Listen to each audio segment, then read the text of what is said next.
নমস্কার বন্ধুরা, অর্কুট কিচেনে আপনাদের সবাইকে স্বাগত জানাই। আশা করি আপনারা সবাই ভালো আছেন, সুস্থ আছেন। আজ আমি বানিয়েছি কাঁচা আমের আচার, যেটা বানাতে রোদ দেওয়ার কোনো ঝামেলাও নেই, তেলও লাগছে না, আর মশলাও লাগবে কিন্তু খুব অল্প। আর একটা জ্যামের মতো টেক্সচার আসে, কিন্তু হালকা টক ঝাল মিষ্টি, খেতে কিন্তু অসাধারণ লাগে। তাহলে চলুন আজকে আমের আচারের রেসিপিটা শুরু করা যাক।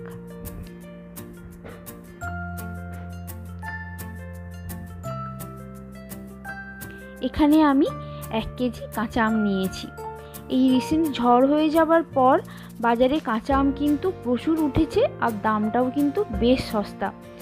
আপনারা এই সময় আম কিনে নিয়ে এই আচারটা বানিয়ে নিতে পারেন, আর অনেক দিন অবধি কিন্তু স্টোর করেও রাখা যায়।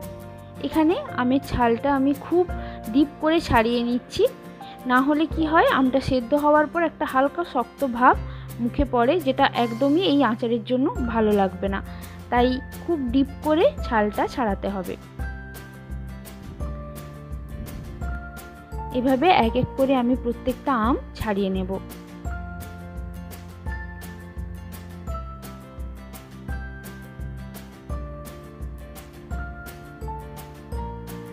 সব আমগুলোই ছাড়ানো হয়ে গেছে, এবার কেটে নিচ্ছি। আমের আঁটিটা একবারেই বাদ দিয়ে নেব শুধু নরম অংশটা, কারণ আঁটিটা শক্তটা মুখে পড়লে একদম ভালো লাগবে না। তাই শুধু নরম অংশটাই নেব। এইভাবে ছোট ছোট টুকরো করে আমি কেটে নিচ্ছি।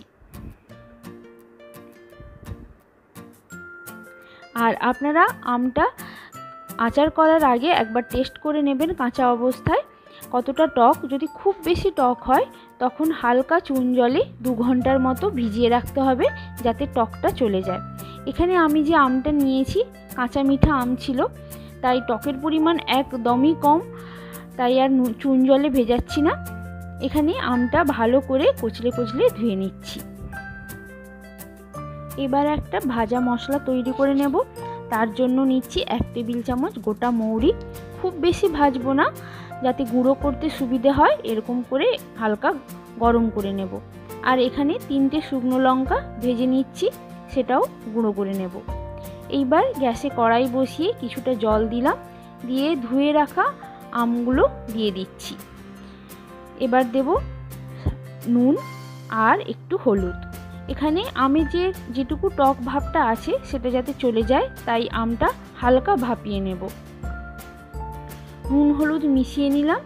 এবার ঢাকা দিয়ে হাই ফ্লেমেই এটা ফোটাবো। 1 ফুট উঠলেই এটা কিন্তু বন্ধ করে দেব।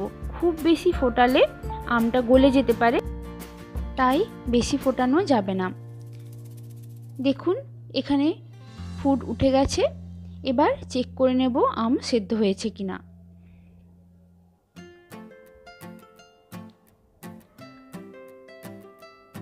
আমটা সেদ্ধ হয়ে গেছে, এইবার এটা ছেঁকে নেব। এইবার একটা কড়াইতে চিনি নিয়ে নিচ্ছি। এখানে 1 কেজি আম নিয়েছিলাম, তাই 500 চিনি নিচ্ছি, আর তার সঙ্গে আরও 2 কাপ নিতে হবে। টোটাল তাহলে লাগছে 500 চিনি আর এক্সট্রা 2 কাপ। এবার দিয়ে দেব জল। খুব বেশি জল দেব না, চিনিটা যাতে হালকা ডুবে যায় এরকম পরিমাণ জল দিতে হবে।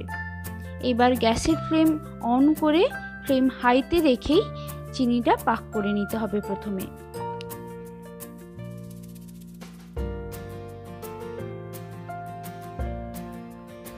প্রথম দিকে খুন্তি বারবার নেড়ে চিনিটা গলিয়ে নিতে হবে।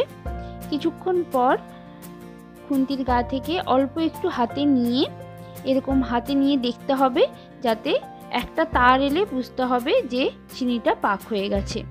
চিনি পাক হয়ে গেলে সেদ্ধ করা আমটা এতে দিয়ে দেব।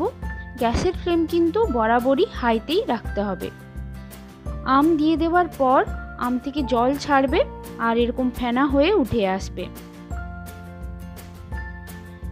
কিছুক্ষণ পর যখন ফেনাটা একটু করে কমতে শুরু করবে, তখন দিয়ে দেব বিট নুন। আগে থেকেই নুন দেওয়া ছিল, এবার টেস্টের জন্য দিচ্ছি 1 চা চামচ বিট নুন। এবার কেটে রাখা কাজু, কিশমিশ আর আমন্ড একটু দিয়ে দিলাম।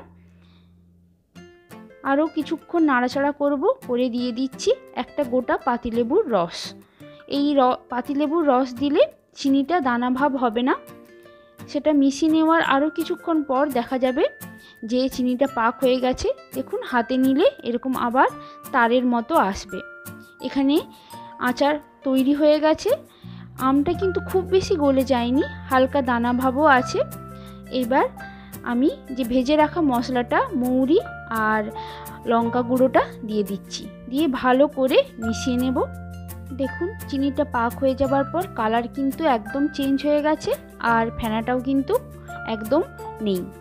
এইবার আচারটা একেবারে ঠান্ডা করে নেব। ঠান্ডা হয়ে যাওয়ার পর একটা কাঁচের বোতলে, শুকনো পরিষ্কার কাঁচের বোতলে এটা স্টোর করব। দেখুন হালকা আমের টেক্সচারও কিন্তু আছে আর জেলির মতো দেখতে লাগছে। এটা আপনারা নিরামিষ দিনে মুগ ডালের সাথে বা সিঙ্গারার সাথে, আলুর পরোটার সাথে দিতে পারেন, খেতে কিন্তু অসাধারণ লাগে। আশা করছি ভিডিওটা আপনাদের ভালো লেগেছে।